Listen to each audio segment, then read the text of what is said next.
and welcome back to another episode of the Garbage to Gold podcast. Today, I have with me a good friend of mine, Gavin Yociss. Gavin Yociss.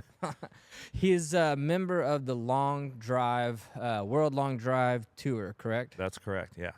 And he's going to talk to us today about his 2025 plans on tour, what he's going to try to accomplish, and just what it takes to be on that tour, and how he got into it, and the good, the bad, and the ugly of the World Long Drive Championship Tour. I'm super excited. I know you guys are. If you haven't already, make sure you subscribe to the channel because you're not going to want to miss out on any of the content that I have coming for 2025. Big things coming. So without further ado, Gavin, I'm going to let you take it away. Yeah, absolutely. Thanks for having me. I'm excited. This should be a good time today, and look forward to kind of talking to you about what I have going on and kind of what it's like, because I think the Long Drive Tour as a whole is kind of this mystery land. I mean, obviously everybody knows but there's a lot more to it than just that at the surface level. So it's pretty cool. So, well, I guess let's start with the basics. Little background on you. Where are you from? Yeah, so I actually grew up in Sullivan, Missouri. That's how I know you. Yeah, from the same town. Same town. Grew up there, and that's where I stayed all the way till college. So, that's my roots. When did you start playing golf? Yeah, I really got into the sport. Probably about 10 is when I started really developing the love for the sport and doing it consistently. As I got a little bit older, I had a good group of friends around me, and we were able to all kind of spend our summers up at the golf course from sun up to sundown, and our parents would drop us off, and the course was cool enough to let us all do that. So yeah, it was a cool background, and I mean, cheap babysitting for the parents, but right. That's exactly how I grew up out there, yeah. You know, from 10 to about 15 till I was old enough to drive. That's where I spent all my summers. Every morning, my parents would just drop me off at this golf course out in Sullivan, and then they'd come back, after work. Yeah. I met a lot of really cool people out there at that golf course. And that place has changed a bunch, since I was a kid. A lot of the old men that I used to spend time with out there, they're all freaking dead now, or they're almost dead. But it was a super cool community. I mean, yeah, I feel like so many of them took us kids under their wing. Yeah, would play with us, give us their tried knowledge to help. of the sport, Tried trying to to help and what they could do. But I think it's pretty unique to have a place that we did growing up yeah, where we could just get dropped off. I don't know any other golf courses that will let you do that today's day and age. So it was really cool. So you'd mentioned before that you played competitive golf growing up on the Gateway PGA. Mm-hmm. What was that like? Yeah, that was a good time. I mean, really good learning experience, gets you tournament experience, and playing tournament golf, as you know, is a completely different world than going out there and playing with your buddies, or even playing by yourself, or hitting balls on the range. So was able to travel around and playing a lot of those growing up, and I think that translated a lot into kind of later on into high school golf as well as college golf. So I was happy I got to do that growing up as a kid. Yeah, I played on the Gateway PGA too, and it kind of taught me. My parents were big on the meaning of the game, not just, it was a good kind of get him out of the house and kind of kill two birds with one stone as far as having almost like a daycare. But my dad was a golfer, and he was always big on the rules and kind of the culture of the game, not going out there, don't drive your cart on the fucking green, and play it down, play it as it lies, and all the old school, what golf is. Right. And the Gateway PGA really took it another step further, where I was able to learn all the different rules and how really strict the game is. And that's one thing that really sets guys like me and you apart from the guys that are picking it up now. Right. Because they never played in a serious tournament. The Calcutta is fun. Yeah. And yes, there's rules, but it's a whole lot different when there's somebody watching you. Oh, yeah. And the people you're playing with are holding you accountable. But yeah, so I played Gateway PGA and then the high school. You played high school as well. What was that experience like for you? High school was a lot of fun. I had a good group of years. Was able to make it to state all 4 years, which was really cool. As well as like our team as a whole was dominant all 4 years I was there. I don't think we lost a single match or conference tournament, so Yeah. or any regular season tournament. So it was a good time. It was pretty dominant, and I was lucky to have that experience before I went off to college. I enjoyed the high school golf too. I wish I would have taken it a little bit more serious. Unfortunately, high school was just a place for me to hang out and party. Right. Had I been a little more serious, I probably would have went a little farther in golf because I had talent. Just didn't really care and was like, fuck it, whatever. Knew I wasn't gonna go to college, and like I made it to state. It was a big goal of mine to make it to state. I almost made it my freshman year. I didn't play sophomore year, and then junior year I missed it by one, and then senior year I made it, and that was a big deal. But then I'm like, fuck, my grade point average is like 1, and I just don't really care. So I was more there just to say, hey, I made it. I'm graduating in a week, and I'm probably going to be a construction worker. So I didn't do very good at state, and that's tough, because I hadn't really played a lot of serious competitive golf. I mean, high school is competitive, but only for like a few weeks. And then you're at the state championship if you make it. Pretty much postseason. I mean, the rest of the year you're kind of out there playing, and you see the same guys, and you're getting out of school, so that part of it's fun and stuff. But you don't really start feeling like the legit tournament pressure, like we did growing up in those tournaments. But you don't feel that until you get to the postseason. Yeah, and I hadn't felt like tournament pressure since like the Gateway PGA days, and I didn't play Gateway PGA in high school. So it had been I remember when I got on the first tee at state, it kind of set in. I was like, oh fuck, like I'm nervous, because you go in high school, I'm like the number one guy on the team, and from junior to senior year. So I didn't feel any pressure. I knew I was going to kick the shit out of everybody, and I could shoot 45 and still win. Right. Which I would still get pissed off about a 45, but like sometimes you might win with that. Right. I mean, you never know. It was all over the board. But you show up to state, and all of a sudden you don't have that cushion anymore. Right. I mean, everybody there Everybody's is good. legit. Everybody can play. It's a legit event. And right. It's competitive. You're bringing in some of the private schools from St. Louis at that point and playing against them who whole nother have level a of ton competition of resources that we don't. Yeah. And stuff. So it's different. It was different every year. If you guys are noticing our breath in the camera, dude, it's fucking cold where we are. It is. We're grinding this out a little bit. Here in Missouri, it is fucking cold right now, like extremely cold. It's normally not this cold, but big shout out to the Competitive Edge for letting us film here. I don't know the owner's name, but if you see this video, thank you so much for giving us the opportunity to come in here and film. And we'll try not to disturb anybody, but there are some people working out around us, so it is what it is, and it's really, really cold in here. But anyway, so when I got done with high school golf, I just played recreationally, never really took it serious. There was a point when I was like 19 where I thought about maybe like trying to join a mini tour or something and kind of making a career out of it, but it just never happened. You mentioned you went off to college. Yeah. So what was that like? Yeah, no.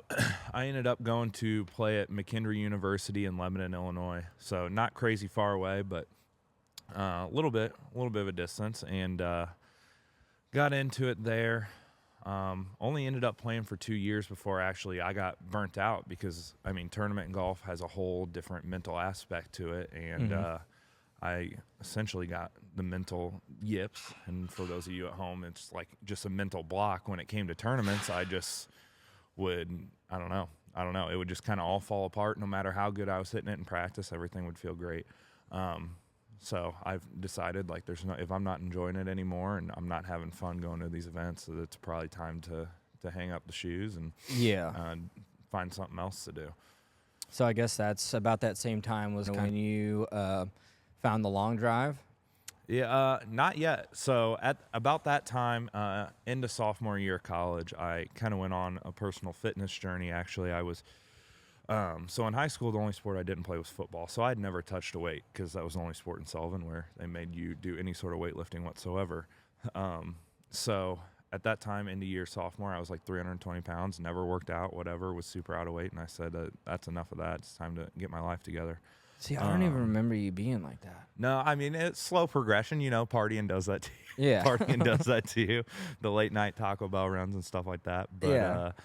So I flipped that switch, ended up losing like 100 pounds that summer. Holy shit. And made some really good connections at the gym there at McKendree. And one of my roommates that I became really close friends with, still am, he was a power lifter for McKendree, and he kind of talked me into giving it a try and getting into that. So I started doing it a little bit, and the coach noticed it actually and asked me to try a meet and see what it was like. So I gave that a try, ended up qualifying for nationals out of that meet, and kind of that's all she wrote. I ended up switching my scholarship over to powerlifting and doing that the rest of the time I was in school. Damn. So, did long drive kind of come after college, or did you get into it in college still? Yeah. So as college is winding up, were you into long drive? Like, was that something like, because as a golfer, like I watched the PGA, right? And like, yeah, everybody can hit it far. But like long drive was kind of cool, and like it wasn't like stupid. It just was. It didn't have the full effect of like PGA, right? But like for you, was that something that you watched like at any point in your life? You're like, dude, fucking long drive is like the shit. No, I never watched it, never followed it, didn't know anybody in the sport. Right. Could have cared less because I wanted to be on the PGA Tour one day, right. Just like everybody else grows up playing golf. So no, actually, as like college started winding up and I started getting the itch to golf again. Finally was like, yeah, I kind of want to get back into it, have some fun, and start running the scramble circuit up with my buddies from college that played college golf with me. And as I got back into it, I was hitting it a ton further from all the strength I had gained and just being healthier. And then at that time, I had a couple random coincidences that got me into the sport. Like first off, I came out to Sullivan to play in a Calcutta and with some of my buddies, and we were all jammed up on a tee box, waiting on a hole that you can drive the green.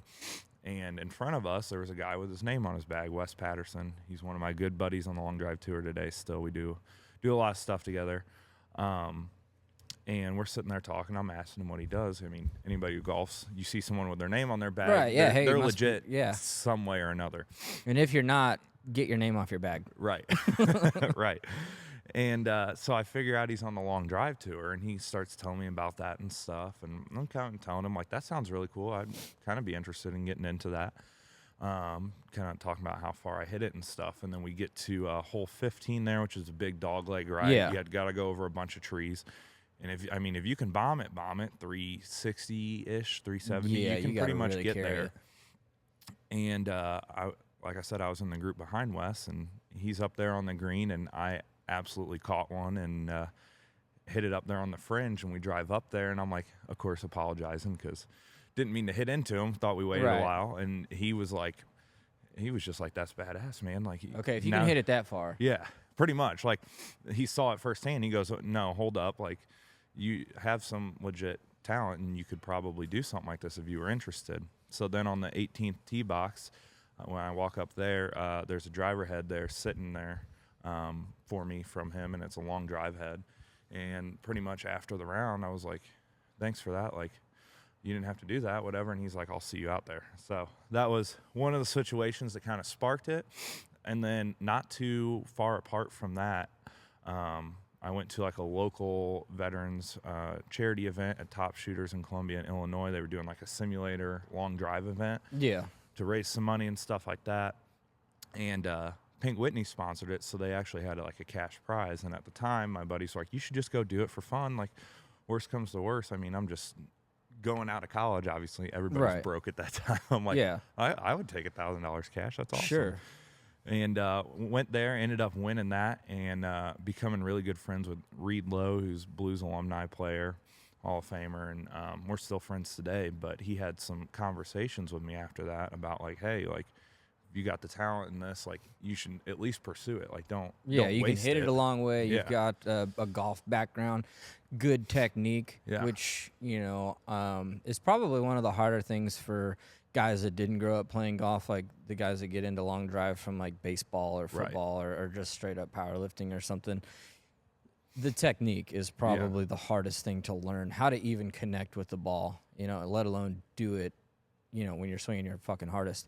But I think that's definitely something that benefits you more than the rest of them because you've played golf forever and you know the mechanics and you didn't have to learn that. Right. You already had that down.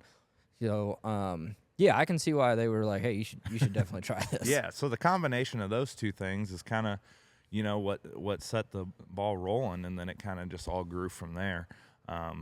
That later that next spring or year, I did a qualifier up in Wisconsin for the ULD Championships, World Championships. So that was my first pro event. Went up there, won that, and got into the World Championships up at Cog Hill in Illinois, and finished 12th there. And so after that, it was off to the races, and every year it's kind of progressed, become more of a serious thing, a legitimate thing for me. And How it's many been a years fun ride. have you been doing long drive now? So last year was my first full year. Where you were like, this is my thing my now. first full year. We're gonna start doing this. The year before that, I did kind of like half a season. I did like 4 or 5 events, and then so this will be technically like my second full season. What's been your best finish so far on on the tour? On the tour, I believe I have a top 8 out there. I don't really remember off the top of my head, but I'm pretty consistent inside the top 32, poking around the top 16 on a consistent basis when I'm swinging well. But obviously, that's what we're looking to improve upon and keep building on every year. So this is going to be your second, legit year. Like, hey, we're going to really make a run for this thing. Do you feel like you can make the adjustments and put the training program together to be number one on the tour or become a world champion at least? Yeah, absolutely. I would not be here doing it if I did not think at some point in my career that I'm going to be wearing that world championship belt. Yeah, that's awesome. See, that's something that, we've talked about that before. When I interview people, I want to, especially like athletes, I want to know that they believe in themselves. Like there's been a few times where I'll interview somebody or I'll just be talking to like another athlete and I'm like, do you think you can win? They're like, yeah, fuck, probably not. It's like, Yeah. What are you doing out there then? Right. It's like you got to believe in yourself, to be good at anything. So, no, I'm glad that that you see it that way, and I think that's gonna make it even easier for you. So, as far as like training, what is it that you do? What does it take? To make it on the long drive tour. Is it an excessive amount of training or is it like really not that bad? I think it depends on the way you look at it and who the athlete is. Everybody has to find what works best for them. For me, I'm still in the gym here, hitting the weights heavy. That's the base that got me here, and I'm going to keep that going because I think obviously there's something to that works for me. On top of that is in the off season doing a ton of speed sessions where you are just pushing your swing as fast as you can. You're not giving a shit about where the fucking ball goes. Right. You are training your body to move as fast as possible, fast twitch muscle fibers and get shit. Comfortable there. Then after that, you can start reeling in the technique and kind of squaring everything away when it comes time for season to be here. But and it just depends on resources. That's a big barrier in the sport of long drive and success is the resources you have available. No, that's awesome. So like, is the training pretty grueling? How many hours a day? How many days a week? Is it excessive or is it kind of like Yeah, I don't know. That's tough. A lot of us are balancing a full-time job still. With where the tour is right now, you got to have you got to have your breadwinning income. But like my gym sessions, I'm probably coming in 4 days a week for 2 to almost 3 hours depending on the day. So I mean, those are good long sessions, speed sessions. Yeah. 2 to 3 of those a week So at an it's hour, definitely hour several and a days half. a week. I mean, If yeah, you're gonna be and then especially when summer hits and you can get outside. I mean, then it really picks up. Then you're Right. busy, and then you're traveling, and when you're not traveling, you're home trying to train between events. So it becomes. I mean, it's a legitimate sport. a lot of preparation. Yeah. What about like right before an event? You know, is there like do you do like a training camp or anything, or is it just like in your mind, hey, 2 weeks from today I have a competition? Does the training change at all there? So in season, it's more you're just trying to maintain. It's not a good time to try to build a bunch of speed, because then it's really hard to maintain your timing and keep Makes everything. sense. So you're trying to maintain. So like you'll still hit some speed sessions and stuff just to keep speeds where they're at. Not quite as intense or heavy as during season. And then leading up to event, I kind of taper down the amount of volume, like as far as drivers I'm hitting, and especially all-out drivers, just to give my body a little more recovery and be a little more fresh going into an event. Because, I mean, A, when you're at an event, or B, doing a speed session, it's essentially like maxing out in the gym. I mean, you're frying your CNS just like doing a max squat or bench or deadlift. So Yeah, like if you guys have ever seen a world long drive champion, like a slow-mo swing, the amount of like coiling and the athleticism of the move to fucking hit a ball that goddamn hard is insane. Like if you haven't already, go YouTube like slow-mo world long drive swing and just look how fucking crazy this swing is. Right. It's insane. So, one, how do you prevent an injury when you're swinging as hard as you possibly can? Is that common for somebody to like hurt themselves a little bit? These big muscly guys, right. you know. Not as bad as you think, but over time, yeah, and especially towards the end of season, you start to feel the effects of like the constant go of training and events and stuff like that. So you'll start to feel beat up. I think a big thing for me of injury prevention is just proper recovery, eating right, making sure you're sleeping right, going the extra mile to do some recovery stuff, just to make sure you're giving yourself enough time. So don't overtrain, especially in season. Right. Is there anybody on the tour that's like kind of more John Daly style, where they're not training or eating healthy, they're just partying and they just have this innate ability to crush a golf ball? You know, I feel like when I came into the sport, that was me. I made the most and had a good time all the places we went the first kind of year or so. But that's changing, because now I want to be competitive. I want to be the best I can be. I think that's the general consensus for all guys out there. And it's like the PGA Tour. I mean, those guys aren't John Daly anymore either. Everybody's working out. Everybody's fit. I mean, it's golf or it's long drive, but everybody's treating it like a full professional athletic sport, just like any other sport at this point. So what are some, let's talk numbers a little bit as far as speed. We've mentioned speed a lot. Speed training is obviously, key to this, to being successful in this sport. What kind of speed do you need to even be considered competitive in this sport? I would say at a bare minimum club head speed, you need to be over 145. Realistically, anymore, you need to be between 150, 160 in that range. Club head speed. That's 160 club head speed is insane. Yeah. I'm not quite there yet. I want to get there, but there's guys pushing that envelope, absolutely. That's crazy. And then ball speed-wise, I mean, you really need to be over 200, but I would say 210 plus is where you're going to start being competitive. How much of those speeds are the human body and how much of it is technology? Do you feel like anybody out there maybe just has some sort of like a better technology, or is it all just the human body? I'm not going to point any fingers. Okay, we have a conspiracy. There's all sorts of conspiracies. However, I will say, especially for everybody back home, that like everything we're hitting is within USGA rules. Or supposed to be. Supposed to be. Right. Within USGA rules. So we're not out here with these clown stick drivers that are just made to go insanely far. They have to be under 48 inches. And I mean, the heads, the only difference with those really is they're 5 degrees naturally, and we'll turn them down sometimes to even 3. But I mean then your error margin is about 0 to hit it straight. Yeah, that's insane. So that helps a little bit, but it's like the faces are also thicker to keep from exploding them and breaking them all the time. Right. So honestly, some of the drivers off the shelf at the store are hotter, or they're a little faster, but you just we would can't break hit them all them the time. 'cause, Yeah, we can't hit them. So Damn. nothing too crazy as far as equipment. I would say the biggest thing you would see today that's kind of changed over a long drive in the past is the way that guys have learned to use softer shafts. So you have guys out that there blew my with- mind when you were telling me Yeah. about that. Yeah, so you have guys out there using ladies flex and senior flex, I would have never fucking guessed no. that. right? But it's the whippiness. Right. You know.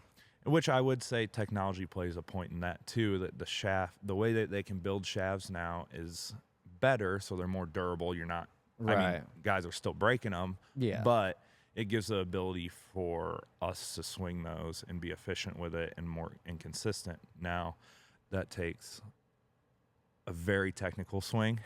You got to be very technically sound and the very timing's got to be really good.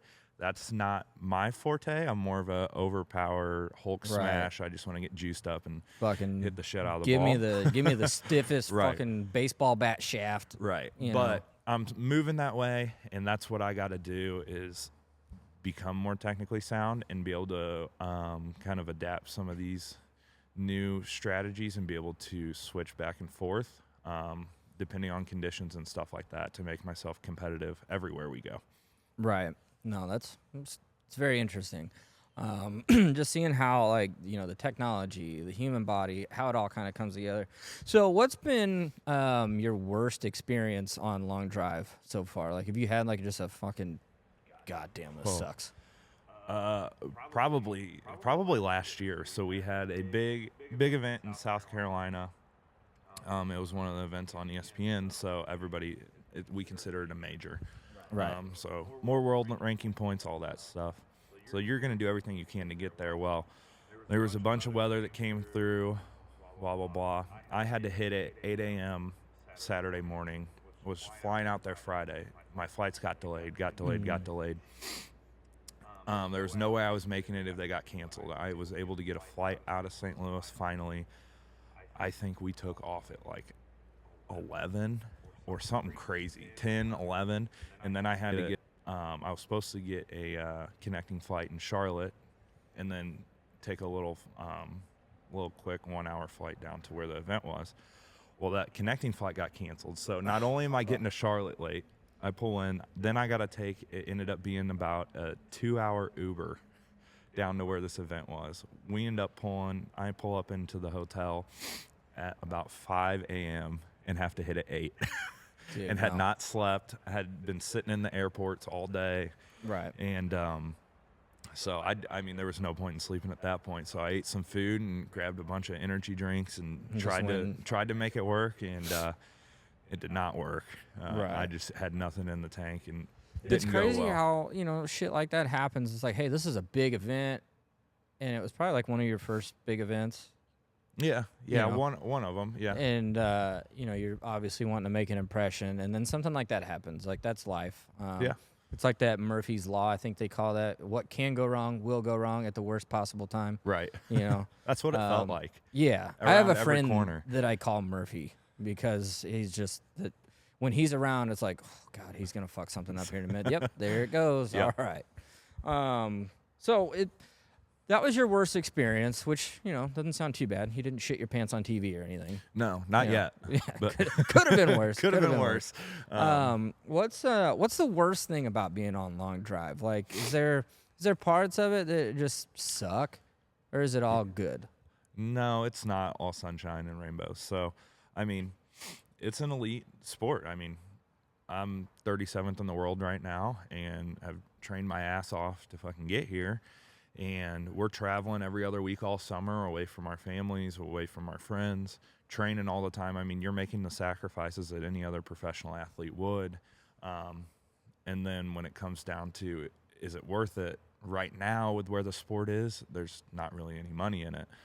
So that stings a little bit to be so elite in something, and you feel like you're just not really rewarded or appreciated in that sense. Right. Which is crazy because like you have people playing cornhole on ESPN Yeah. making a living out of doing that, which kind of pisses me off. and then you honestly. have World Long Drive, which is technically, I believe, I could be wrong, I believe the fastest ball in sports. Yeah, it's got to be. I think it is. And I mean, anybody that sees it in person is hooked. Yeah. Because No, it's I awesome. get on like YouTube and stuff. It's another shot tracer, and you're looking at numbers. But if you can get out to an event in person, I recommend doing it because everybody's like, "Holy shit!" Like when you Yeah. see it, it is just different. And like I said, I'm definitely going to come out and check out an event this year. So if you're watching this, stay tuned. We're going to have, I'm going to come out and film some more of Gavin in one of his events. Not quite sure when it's going to be yet, but we're definitely going to do that. And I think, the viewers are going to love it. And I've never been to one, so I'm personally excited because, I'm a big golf fan. And, I've watched plenty of Long Drive on TV. And, I'm a fan of some of the guys out there that, are more known. Kyle Berkshire, obviously everybody fucking knows him. Oh yeah. I was a big fan of Jamie Sadlowski too. Yep. I'm not sure if he's still doing it, but that kind of leads me into my next couple of questions. Do you think this sport will keep progressing? I do. I think from an athlete and competitive side, it's absolutely going to keep progressing. The field of players now is the most competitive and deepest it's ever been. I mean, if you're anything inside top 50 in the world, I mean, everybody has a chance. 210 plus, you show up one weekend and you put it all together. Yeah, you can make a run and have a chance. I mean, it is competitive. You cannot mess up. Right. As far as like the monetary side of things and where I think the sport should be in the public eye and stuff, I think it'll get there. I mean, social media needs to be utilized like everything else is these days in the right way. And I think it's just maybe a little Saudi Arabian investment or that something. Way, hey, I'll follow Liv around. That's fine. Right. Yeah. I could see something like that happen. I'm surprised Liv didn't decide to like just pick that up like as part of their thing. Like, hey, we're gonna take the Long Drive tour like also. Saturday night of the event, we do it that night under the lights while everybody's already there and make it cool. Yeah, that'd be you could awesome. definitely do something cool like that. I think that would be smart. I think it'd be really smart. But I think it'll get there. I think it needs time. I think it needs right placement of events as well, and more so marketing to the public where the events are. Because, like I said, we need people coming in in person because that's the game changer. Then it's more enjoyable to watch at home too. Like like I was at one of these. What I really like, I didn't love hockey younger until I went in person. Went and watched it, and then I was hooked. Because it's just different, and then you understand it from home and what's going on more. No, that makes sense. So another question I wanted to ask you: who's the GOAT? Who's like hailed as the greatest long driver of all time? Is there a GOAT in this sport? That's tough. I think it depends on what era you're looking at because everything has changed so much. Right now, I mean, I think most people look at it as Kyle Berkshire, just as a whole, just from how many people know who he is, so the public eye, as well as the success he's had on tour and the kind of, I think he's played a big role in leading the progression of the sport from an athletic standpoint and where everybody's at in speeds now, because once people keep breaking those barriers, it's a game of catch up. All right, so now these guys are getting so fast. Well, now everybody else has got to push to get that fast to remain competitive. So I would say in this era, that's probably who would be noted as the GOAT. Right. Yeah, that sounds fair. So with the sport, there's obviously, athletes have a shelf life. You mentioned there is like a senior tour. But this is such a competitive move, and it takes so much, athletic ability, training to keep yourself, where you need to be to even be competitive on this tour. Are you in this sport to what keeps you going? Is it your legacy? Is it the money? It's not the money. It's not the money. Not right now, at least. I would say more so it's just people don't get the opportunity to compete at something at such a high level and be in such an elite category. And to be able to take something that I spent invested so much time in growing up, invested so much energy in, and find an avenue to use that down the road and be a platform for all sorts of things, like the charity events I do now and raising money for good causes, the cool partnerships I have with some companies and stuff like that. Like, it's bigger than just the long drive tournaments, and kind of it's the platform as a whole, as well as, you know, like I said, not letting my talent go to waste, and stuff that I've spent time building years over years. Yeah, that makes sense. Makes a lot of sense. So let's talk about, you know, the tournaments themselves. You know, a season. What is a long drive championship season? How many events are there? What's the format? How Yeah. many people are involved? Yeah, so this year there's going to be 12 events. And once the season kicks off in March, it's about every other week until September when the World Championships are. So, I mean, it's a busy schedule. And so you're traveling for your events. On top of that, most of us do the charity events, kind of like I just mentioned, when we'll go sit on T-Box and help raise money. And so once you add those in between events, you're on the road 70, 80% of the time. Right. And it's busy. So that's kind of what the schedule looks like. And then you get a couple months of off season where realistically, you're training to be better for the next year. So are you really off? Kind of, not really. Right. It's kind of year round. A typical event, and they are switching some stuff up this year, but we haven't really seen what that exactly looks like yet till March. But a typical event starts out with 64 guys. You're going to get grouped into groups of 16 and do a round robin format where you hit 5 sets. So you hit against everybody at some point. Every set you go up there, you score points based off how you finish against those guys. So first place 200, second place 100, so on and so forth. Once you hit all your sets, they will take the top 8 total points, and you will move on to the next round. So they'll go from 64 to 32, 32 to 16. And then normally at 16, they'll switch to a head-to-head bracket and just do head-to-head matches that way. That actually sounds like a pretty fun thing to watch, like from a from a spectator. You know, watching guys just go head-to-head, round robin. I mean, it's kind of like, you know, watching college basketball. Right. So that's really cool.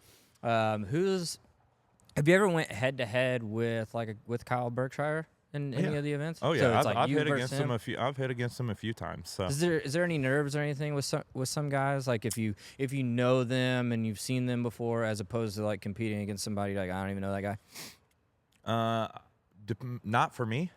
When I go up there, I'm kind of locked in. I Right. am seeing red. I'm Ready to just focusing on smash. what I'm doing, and like the crowd and all the people there. Like, I don't hear anything. Right. It's a weird experience, honestly, and it's something I didn't experience until I got into this. Just like how like none of that, like once you're comfortable. Don't get me wrong. The first few events I did, that's what you're worried about because you've never been on that stage. But once you're there, that's not even a thought. You're there, locked in. focused on what you're doing, and it's just all background noise. So it's pretty cool.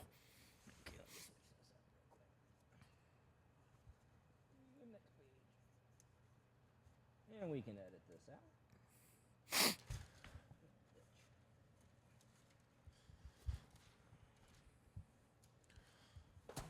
Questions?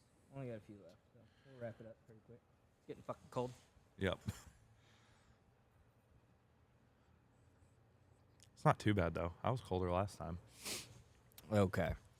So, you know, in these events, like we've mentioned ball speed and swing speed, and what is what's an average distance? You know, That's such a wide range. what's the? Let me ask you this: what's the longest drive you've ever seen in person? 499 yards, 98 yards. 498. Yep, out in Colorado. So okay, so you got elevation, wind behind, Yep. and hard ground. Oh yeah, it was the perfect storm, and Josh Koch just hammered one, and it was pretty sweet to see. Crazy to think about, and I wouldn't be surprised. 500 yards. I wouldn't be surprised if 500 yards is coming. We have Right. world championships there this year. Same place, and we have another event there, same place, regular season event. So we're going to have 2 opportunities this year to see a 500-yard ball, and I would not be shocked. It's coming. It's just a Right. matter of when. Yeah. So that's kind of, something that people, if you're watching the sport or you're thinking, you might watch it, coming up or come catch an event. That's something that, the fans should be kind of expecting and looking forward to, is like, when's somebody going to break that 500 mark? Right. That'll be cool. Hopefully Now, it'll happen whenever I go film. Right. Now, if we're down in Memphis, don't ever expect that. Right. Yeah. I mean, yeah. That's you the gotta crazy have part elevation too. Is like people don't realize like the conditions thing. So that's like a common question that I feel like all long drivers get. How far do you hit it? Well, where are we? What's the day like? Yeah. I can tell you what our speeds are on a consistent How hard's basis. the ground? How hard's the ground? Yeah. Are we hitting on PGA Tour fairways where they run faster than most greens out here in the middle of Missouri, or like, are we hitting, I don't know, into shaggy ass fairways? It just depends. Is And, it like, wet? Yeah. Is the ground wet? Humidity, elevation, like it all plays such a big difference. Like we had an event in Memphis this last year, and it had rained a ton, so it was super wet on a turf farm, and humidity was crazy in the morning. It was hot. You were hammering them, and it was like 315. And like guys are thinking that they just caught it, 315, and that's it. And then as the day goes on, humidity cooks off, things dry out. All of a sudden, 370 balls show up, and it's not because anybody's getting crazy faster or anything. If anything, they're getting slower as the day goes on. It's just like how quick conditions can change that make 50, 60-yard difference. And I guess, so like say you show up to an event and you're teeing off early in the morning and, your ball's only going 340. I guess it doesn't really matter as long as the guy next to you is only, he's in the same conditions. And your 340 in the morning isn't going to get outpaced by, the guy that competed in the afternoon. Right. As long as you hit well, even though it was 30 yards shorter than the afternoon, you're still going to be in later. Yeah, absolutely. Yeah, no. And that's the nice part, too, is you just got to worry about who you're going against at that time and kind of block out everything else. And you kind of learn not to worry about the numbers, like specifically. Like, okay, like as long as you're hitting it good and swinging well, I know that like I'm going to be competitive regardless what the numbers are called back, because if mine's coming back shorter than I expect, other people's probably are too. Yeah. So you mentioned there's a senior tour. How long do you think you'll compete, doing this? Hopefully as long as my body lets me. That's kind of the cool part about this sport, is that every year I've been in it, like you progressively get better. You grow the relationships that you have, the partnerships, the platform that you have. So the longer you're in it, the better it is, the better it gets. I plan to do it for a long time. I mean, there's guys that are pushing 40 or in their early 40s that are at the best that they've ever been in the sport. And I'm 27, so that gives me a lot of time. No, that's awesome. Yeah, I mean, you could have a tremendous career, and that is great. I'm glad that you're in a sport that allows for something like that. So do you have any plans for, whenever you do say, hey, I'm going to hang up, competitively, have you thought about, what life after golf would be? Kind of hard to do when you're only 27, I guess. Hard to think about when I'm 27, but I mean, if I had I'm to... 33, and I'm like, oh, man, I'm going to be 50, like, tomorrow. If I had to imagine, hopefully, I mean, I can stay healthy enough to even do it on the senior tour for a while, and then if I'm hanging it up from long drive, I'm still hanging out with all the buddies I made on tour, and hopefully me and all my local friends are retired, and we're just playing golf every day and that's doing definitely whatever. Something, man, that's what I love about golf so much, is that you can play that shit till you die. Absolutely. I love jiu-jitsu and I love martial arts and, practicing, kicking, punching, all that shit. But there's going to come a day where it's like, hey, this just does not make any sense anymore. I love racing motocross. Still do. Can't do it as much because I can't risk the injury. But, like, the longevity of that's about zero. Right. Like, even at this point, like, once you're, like, getting older and you have to be an adult and have an established life, like, I can't even risk, like if you get a bad motocross injury, how long you're out. Right. If for you the were to count. break your Like, arm or something. yeah, You know? like even just on a day-to-day basis of being able to work and make the money you need to make to pay your bills and stuff. Do you have any other hobbies or anything? What do you like to do when you're not on the golf course? Yeah, like, so I'll still ride a little bit, hang out with my friends. I mean, still young. I like to go out and go to concerts and party a little bit still here and there. Get away from the seriousness of training and do a lot of stuff outdoors. So, fishing, shooting guns, you Right. name it, across Typical the board. Midwest stuff. Yeah, the typical Midwest outdoor. Do you have are you so golf is basically your career? Do you have any business ventures, anything that you think will develop throughout your career that will that you're excited about? Oh, yeah. We talked a little bit about investment and stuff like that. Where do you think that'll go? Absolutely. And I mean, that kind of goes back to like me talking about like the platform you build for yourself. Right. And that's what the sport allows, is a constant platform to just build on socially and do all that stuff. I do have some really cool stuff in the works this year. Can't talk about it yet, but you'll see it start popping up on my socials and stuff. We do have cool stuff in the work, and like being able to do this, Right. Yeah. things like this, and that kind of grows the longer you're in the sport. And even like with some of my sponsors or partners, what you're able to do with them, the more you're in it, the more notable you become, the more they want to do with you. And so there's a lot of cool things you can branch out and do, and maybe even one day get into some coaching. Yeah. Kind of a whole package, the fitness side of things because of my powerlifting background, along with the golf side of things. So it would be cool to maybe get into that at some point. Yeah, that'd be really cool, and to open up, like, that's something that I talk to, guys that I do jujitsu with, and like jujitsu is kind of a crazy sport because, if you think about like golf, what's the likelihood that Tiger Woods would go open up a school for golf and teach kids? Right. And that's what he would do in the evenings is like, oh, I'm going to go to my gym and I'm going to, teach the kids how to play. Right. No. Yeah. That school alone would cost like $1 million and he would do maybe one seminar. Yeah. Even like a low level professional golfer, somebody that's just in the top 25. If they're like, hey, after my career, I'm going to go open up my own gym and teach people how to play golf. It's just not.